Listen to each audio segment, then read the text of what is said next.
Welcome to today's announcement on the television program stating that this policy is a reaffirmation of existing regulations rather than a new policy. According to the minister, both Neco and Waec have been instructed to adhere to the 18-year age requirement for all exam candidates. Moving on, we have former Nigerian Vice President Atiku Abubakar has accused President Bola Tinubu of deceiving foreign countries about the removal of fuel subsidies in Nigeria. According to Atiku, Tinubu made false claims about the removal of subsidies during visits to the FNDQ in New York, Qatar, and France. In a statement, Atiku's Special Assistant on Public Communication, Frank Scheibel, said that Tinubu's actions would have a negative impact on the flow of foreign direct investment, talking about FDIs, into Nigeria.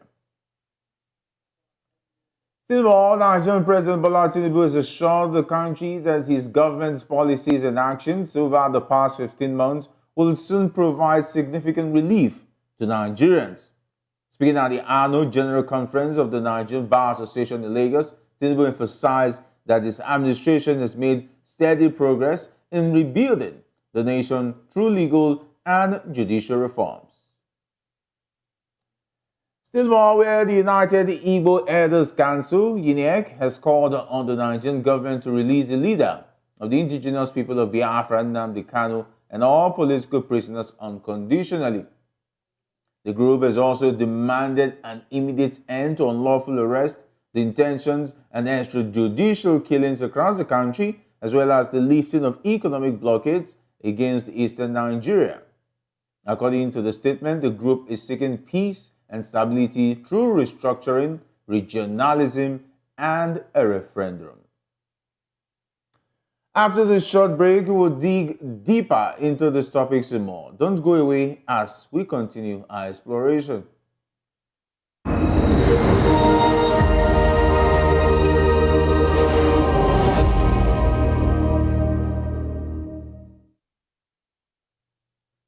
Welcome back.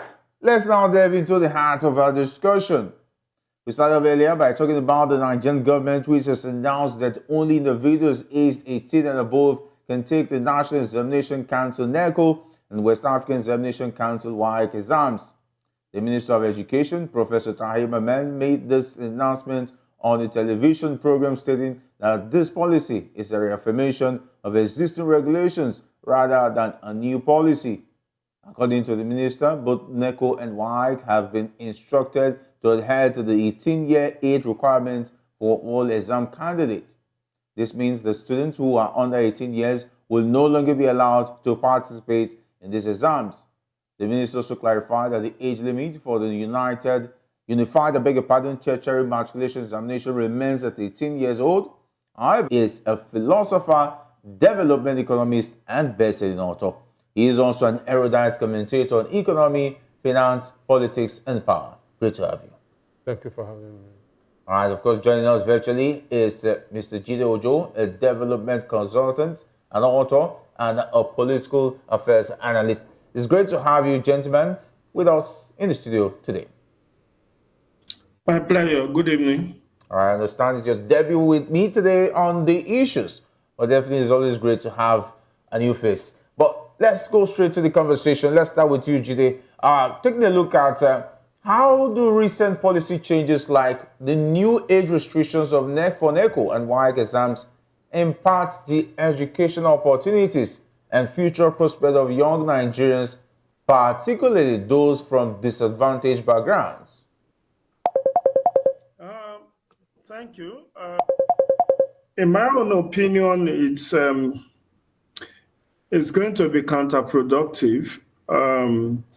Even though we are told it's not a new policy, is been there.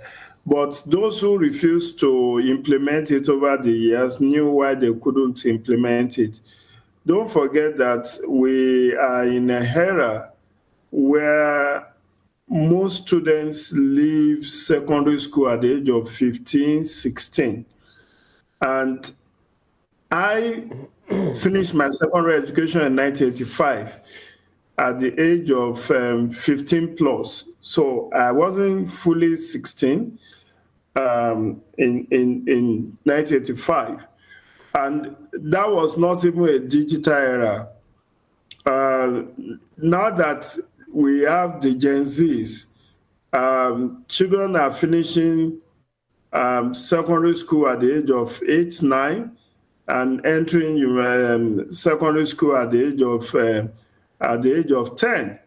And with the 6334 system of education, so if a child enters secondary school at the age of 10, that child is presumed or assumed to graduate from secondary school at the age of 16. So why would he or she be delayed for 2 years before you could proceed to further his or her studies? I think it's a counterproductive measure because, as it turned out, we are going to be hundreds of thousands of students who are currently in secondary schools will be affected. It then means that for no fault of theirs, they may have to stay at home for 2-3 years before they will be qualified to take Waec, Neco, or UTME. And then you ask yourself, education is like a conveyor belt. It's what is brought in from primary school that you take to secondary school. Now, why didn't the government say, if you are not up to 12 years of age, you should not come to secondary school?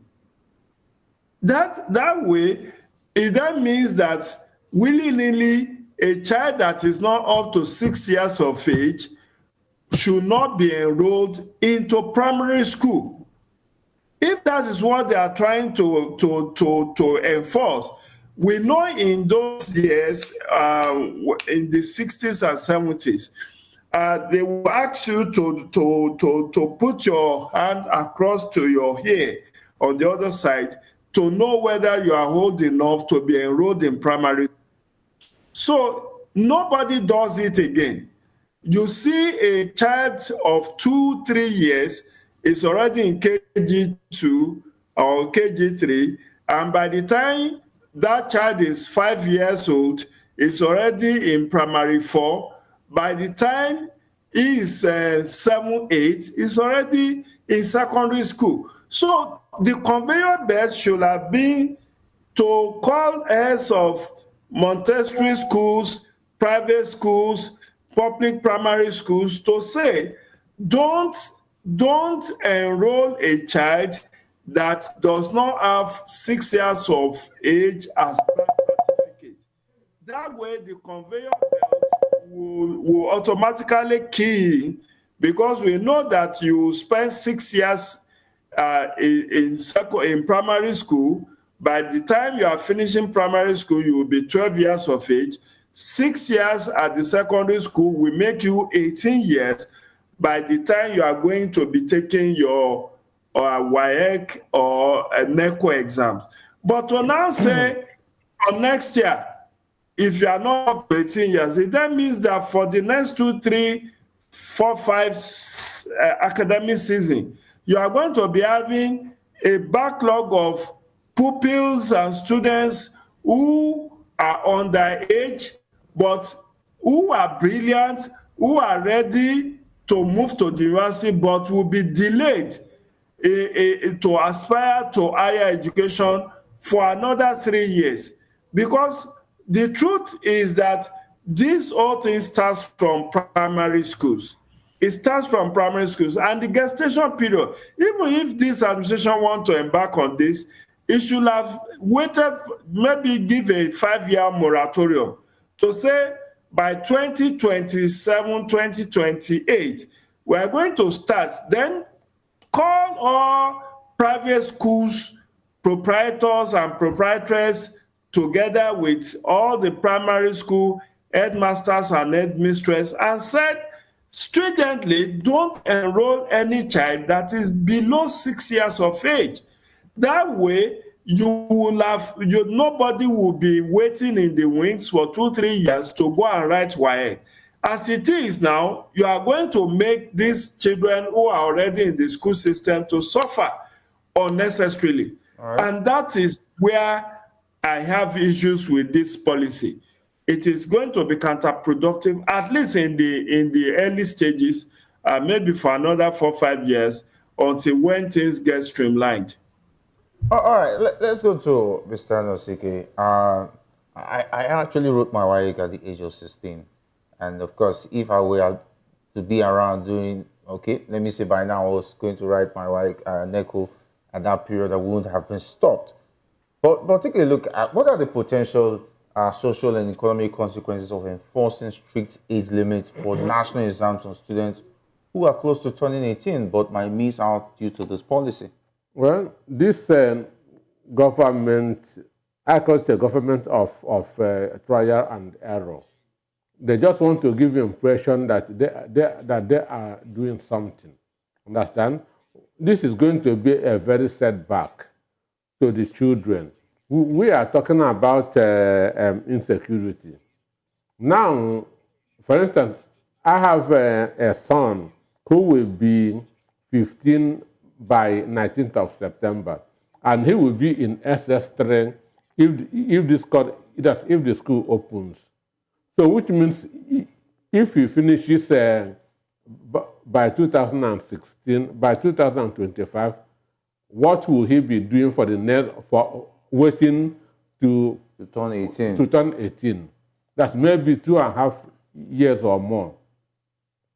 It is going.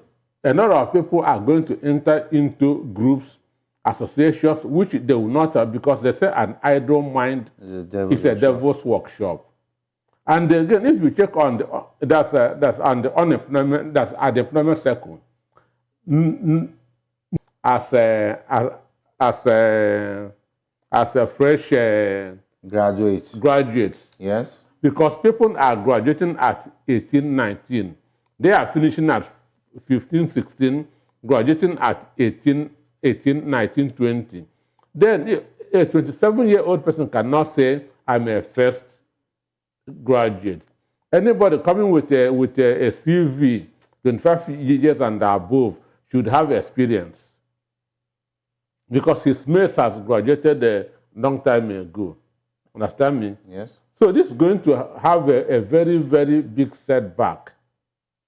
Because when I graduated, a 30-year-old man can get a job as a first graduate.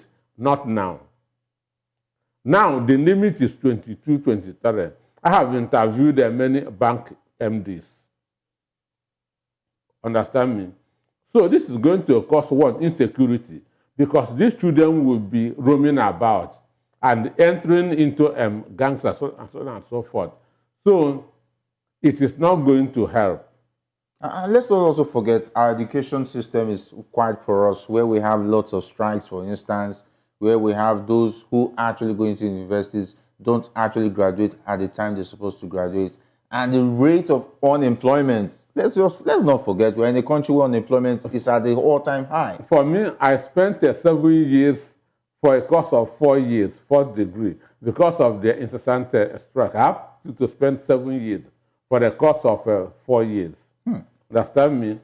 Now, imagine when they say that you must be 18 to take your Neco, your Neco, UTME. So now you take a WAEC at 18. You wait 19, you take a JAM. When you take JAM, you have to wait for admission. Before you know, you're already 20. And you go to the school 4 years course, you spend 7 years. Understand? Before you know it, you're 27, before you 28, 28, and nobody will employ you. Nobody, you come and nobody will employ you. So for me, they just want to give the impression that they are doing something. But as Mr. Ojo said, it is very, very counterproductive. It will be a setback, both that's on the economy, that's on the students, even on their parents. Understand me? Because for me, how can I be keeping my son 3 years at home while he's brilliant enough to finish to to finish secondary school at 15. One time ago, I interviewed a Nigerian girl who got admission at the State of Virginia University. She was 14. And she became a medical doctor at 20. So, and it is good how you do this thing when you're very young. When you are very young and not burdened by family problems and the societal issues. And your mind is still sharp and focused. So for me, I don't really know what these people are up to, but I know that they may still change their decision when they go back and think about it. But if you take a look at, before we leave this discussion, Nigeria has the highest number of out-of-school children in Nigeria. That's supposed to be in the world. I beg your pardon. We have the highest number of out-of-school children in the world. Should that not be the issue the education ministry should be tackling, instead of bordering on age limit for those who enter universities, denying the chance of those who have the opportunity to fast track and, of course, leave this education system and start a good life for themselves? Should that not be what the education ministry should be fighting for against? Talking about that, Mr. Jide Ojo. You are right. That should preoccupy them. But the minister also did say that they are working on getting out of school children back to school. I think he set a target, maybe 100,000 in FCT or whatever. So it's a simultaneous equation. So the fact that they are trying to have this policy does not stop them from also going ahead to get their children back to school. But I think this is more beneficial to northern Nigeria, where pupils may not go to school at early age as those of the southern Nigeria. And, right from time, North has always claimed educationally disadvantaged area.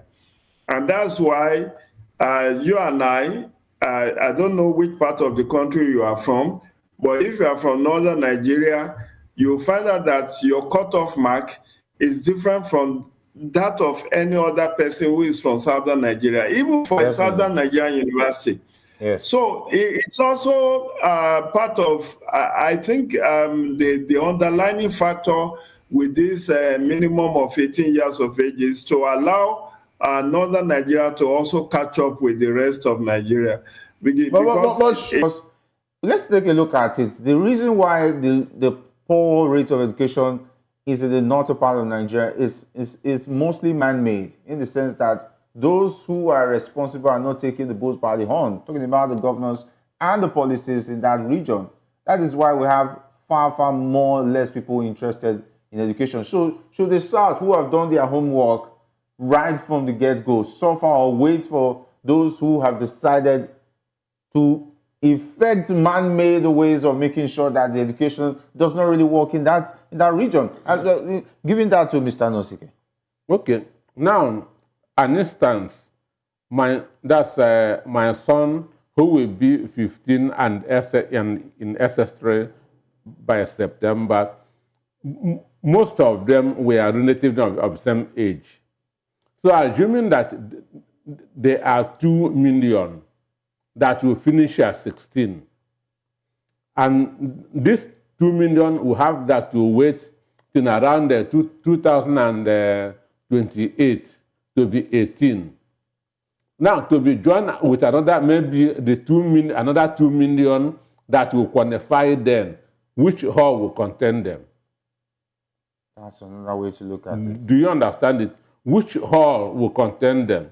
So, and again, nobody is waiting for other people. Understand?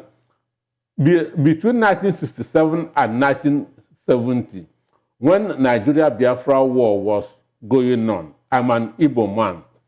There were no graduates from the southeast from Igbo land between 1967 and 1970. The schools was going on in the west and in the north. This gap has not been filled up to today, which means the Southwest and the North should also wait for us from the Southeast to catch up. Understand me? So, education is a personal thing. It is not a collective thing. Some Northerners, some of their children, the eldest among them, their children start very early, and they graduate very early. So those who want to do businesses, send a coconut nut and so on and so forth, shouldn't affect all the progress of other people. So if the idea is to catch up, it's a very bad idea. It's a very bad policy and should be totally condemned. All right, do you have an issue with that, Mr. Jide? I do. Okay. I do have an issue with that because, you know, at every time, sometimes even when you don't want to play politics with issues, you need to look beyond the facade, beyond the surface, to know that this policy, is it born out of any genuine interest? There's a saying in the Western world, if something is not broken, why do you want to fix it? Has there been anybody that complains that Nigerian youth are graduating too early? On a comparative note, have we done a comparative studies of Americans, British, German, and other parts of the world? At what age do they graduate?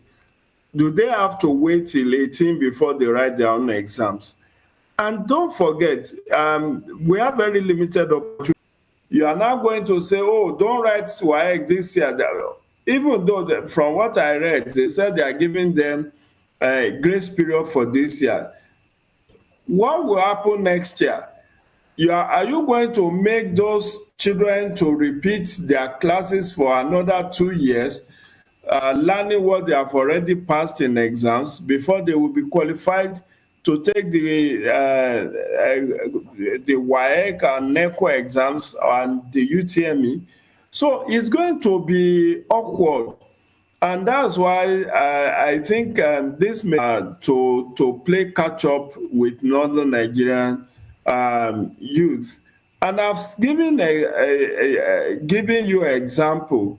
If you go through even secondary school unity exams that qualifies people from primary to secondary school, go and check what the cutoff mark for northern Nigerian states are and what the cutoff mark for southeast, southwest, and south, what it is. You'll see a child from Yobe will score 20 over 200, and they will give the child admission to federal government college. Meanwhile, somebody who scored a southerner that scored 150 may not get an admission. So it's the reason why many people don't believe in Nigeria, that this is a country that pretends to be one when we are actually not one united entity. Because some people benefited more from this quota system and federal character principle than others. And that is why I would say this whole issue of 18 years minimum to write Waec is ill-advised, should be shelved, and they should go back to the drawing board, make sure that pupils are only allowed to register as for primary one when they are already 6 years of age. So that way it will just move smoothly and coincide with 18 years when they will be writing their Waec, all things being equal. All right. Before we go to the next conversation, we have this one on YouTube with a comment there where Atulayo Mayor says Nigerian government have left the problem of her citizens to pursue shadows. All right, it's just a policy, but let's see how it goes. But we'll go away from that where former Nigerian Vice President Atiku Abubakar has accused President Bola Ahmed Tinubu of deceiving foreign countries about the removal of fuel subsidies in Nigeria. According to Atiku, Tinubu made false claims about the removal of subsidies during visits to the FMDQ in New York, Qatar, and France. In a statement, Atiku's Special Assistant on Public Communication, Frank Shaibu, said that Tinubu's actions would have a negative impact on the flow of foreign direct investment (FDI) into Nigeria. Atiku also criticized the Bola Tinubu administration for implementing a fake subsidy regime as revealed in the financial statement recently released by the Nigerian National Petroleum Company Limited (NNPCL). Atiku pointed out that despite claims of removing fuel subsidies, petrol scarcity continues to be a major challenge in Nigeria.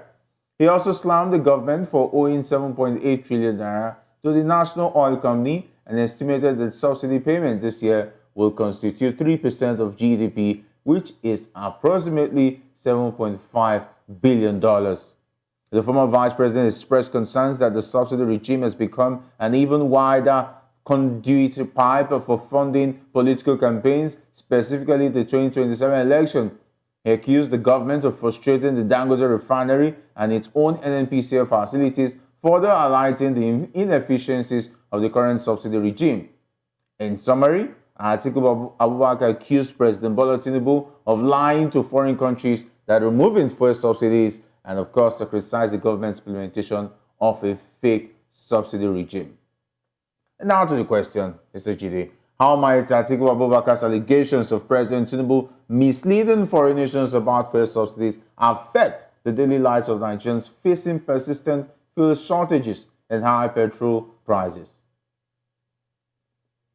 Atiku is entitled to his own opinion, and again, coming from him, the likely response from the presidency would be that he's a sore grape, given the fact that he is a politician and he lost election to Asiwaju Bola Tinubu.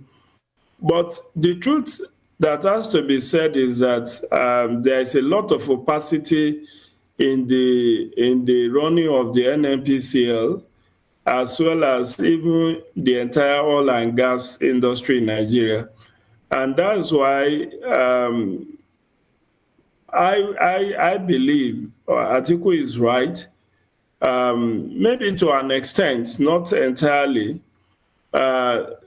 Yes, fuel subsidy was removed, but there was also floating of exchange of naira, which has made mincemeat of the national currency of Nigeria. So my own layman economics showed me that as at the time the subsidy was removed, if the exchange rate had been held down, we will have seen the genuineness of the subsidy removed. But situations where you allow flotation of the naira, and today we are exchanging $1 for about 1,600. Meanwhile, if the presidency had allowed the price of PMS, refined petroleum product, to be determined by law of demand and supply as envisaged in the Petroleum Industry Act, you and I will have been buying fuel for maybe about 1,200 or more. Because the landing cost, don't forget, this product is not refined in Nigeria, it's refined abroad and brought to Nigeria for sale. And you don't exchange, you don't buy this from your customers abroad with your currency. You buy with foreign exchange. So either euro or dollar or pounds. And given the exchange rate in the local market, there is no way, if the government of Bola Tinubu had not had the kind of intervention to stabilize the retail price of PMS, I'm telling you there may not be government in Nigeria today, because the price of PMS will have spiraled well over 1,000 naira per liter. So, yes, subsidy was removed, but as I've condemned President Tinubu on several media platforms, he didn't do his own work before announcing the subsidy removal. What he should have done was to first visit the Port Harcourt refinery to ascertain the level of turnaround maintenance that have gone into that and when it was most likely going to be completed. He ought to have also visited Dangote refinery and be sure when the commencement date for production will have been. And then even if he had to borrow money to fund the budget for another 1 year before announcing the removal of subsidy, while making sure that the Port Harcourt refinery and Dangote refineries come on stream, that would have been the best way to handle this issue of petroleum products availability. So you're saying the issue here is that it was not properly thought out by the government in terms of the removal. No, it wasn't. Okay, go ahead. It wasn't. It wasn't. It wasn't. So if okay, look at it. Mele Kyari was telling us, matter of fact, by August 2024, Port Harcourt will start producing. When he went to the House of Reps or the National Assembly a couple of weeks ago, he kept quiet. And of course, we are already in the last week of August 2024. Obviously, Port Harcourt will still not produce a liter of refined petroleum product this month. So they are already talking about September for Dangote to start producing PMS. That's why I said, even if President Tinubu would have looked for, even if it's to borrow another 7 or 8 trillion, to subsidize this product for another 1 year, and think through the flotation of the Naira, what the likely impact is, there is something called scenario building. They could have built possibility of different scenarios. As at the time he announced the withdrawal of subsidy, he has not formed his cabinet. He has no economic team. So who advised him to do what he did? Now, everything, it looks like a spin because he did not have a sufficient thought through of the policy before it was implemented. All right, let's go to Mr. Nosike, because, for instance, uneasy lies the head that wear the crown. When making policies, you have to consider a lot of factors. Should we be having a situation where our leaders, like the president, for instance, could make such a very big decision without properly thinking about the repercussion, and now we are suffering for it? That's the consequences of leadership. A leader that wants his thought must think of the consequences of his action before taking that action.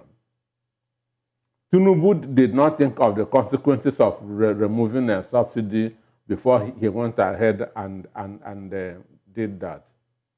So for what Atiku said, Atiku spoke like a statesman, not as a member of the opposition.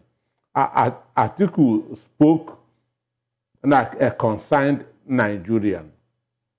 Tinubu started paying subsidy 3 months after he said that subsidy is gone. And this word that few people are using flotation of the Naira is nonsense. Tinubu devalued our currency. That's why we are where we are at this point in time. For you to receive a loan from IMF, World Bank, one thing, you must remove subsidy, you must devalue your Naira. So that word of flotation is to cover up.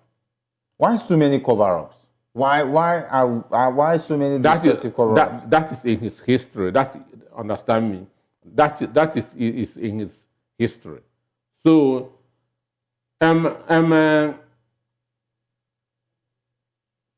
it's only that's a stupid foreign direct investor that will come to Nigeria at this point in time. Looking at what is happening to Dangote, understand? Because a Yoruba adage say, if a crocodile can eat its own egg, what will it not do to the egg of other creatures? If federal government can treat Dangote the way they are treating him, what would they not do to foreigners? So with that in mind, I doubt if any foreign investor will want to come to this country. that Dangote alone, then coupled with with the night that subsidy is gone, why he is still paying it. IMF has said that Tinubu is paying subsidy. Every reasonable Nigerian knows that Tinubu is paying subsidy. Because if man said that their landing cost about 2 months ago is 1,200, and you are selling fuel at 650, remove 650 from 1,200, the other one is subsidy. Whether you use the intervention, whether you use it to cushion the effect, whatever you use, it is subsidy. And subsidy just to make things affordable to the masses. And money, there's nothing wrong with government subsidizing. Every government in the world subsidizes, because that is the only thing that the masses benefit from government. This thing is selling for 400 naira. My people cannot buy it. Let them pay 200 naira. Let me pay 200 naira. That's subsidy. Okay, if that's the case, why not go back to refixing the naira? Then we can have a situation where fuel can be bought cheaper in equivalent to the dollar, since we are importing refined crude oil. And Mr. Ojo was talking about Port Harcourt refinery. If you read the statement the Minister of State for Petroleum issued out, that they're having a problem of pipeline vandalization and so forth, and it's going to affect these refineries from coming on stream.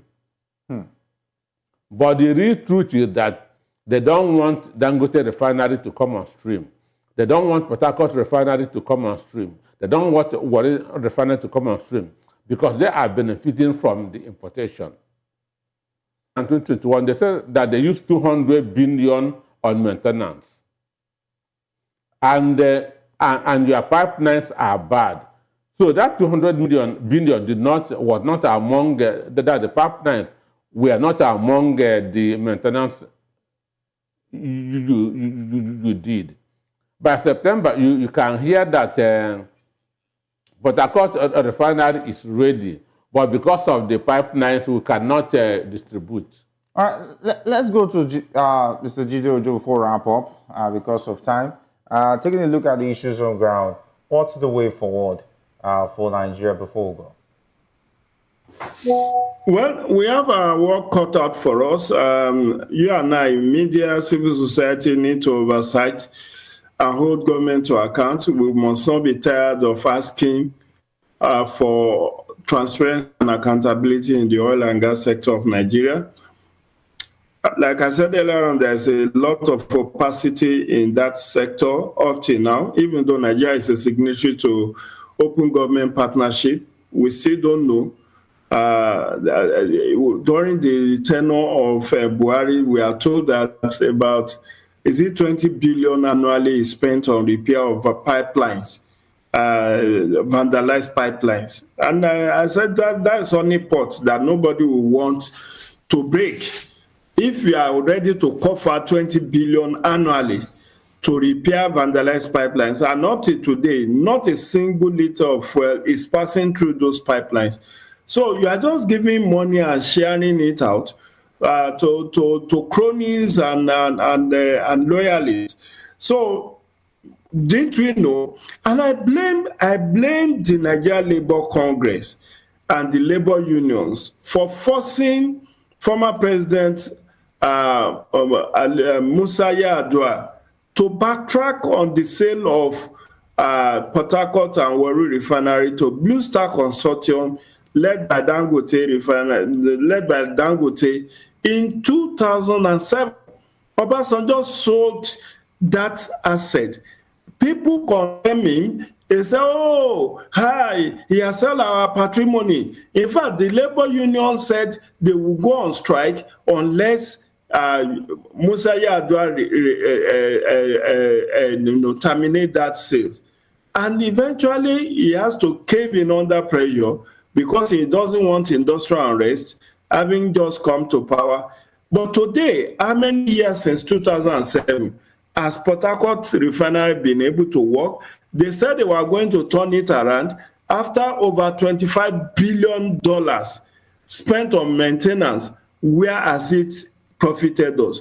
If Obasanjo, as he has successfully sold it, and we have cut our waste, all these wastages within that sector will have been limited. Unfortunately, we are back to square one.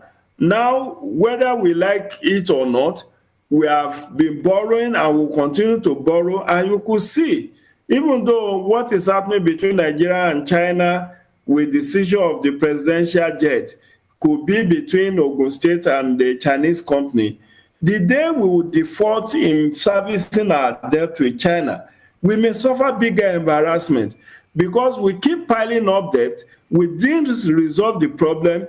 Now, you gave license to Dangote. The man built about 20 billion worth of edifice, yet you cannot give him crude to refine because you have done forward purchase to collect loan from your creditor. So we need to hold government to account. We need to demand for more transparency and accountability in the oil and gas sector of Nigeria. All right, thank you very much, Mr. Jide. It's always a pleasure having insight from very intelligent and, of course, political affairs analysts joining us.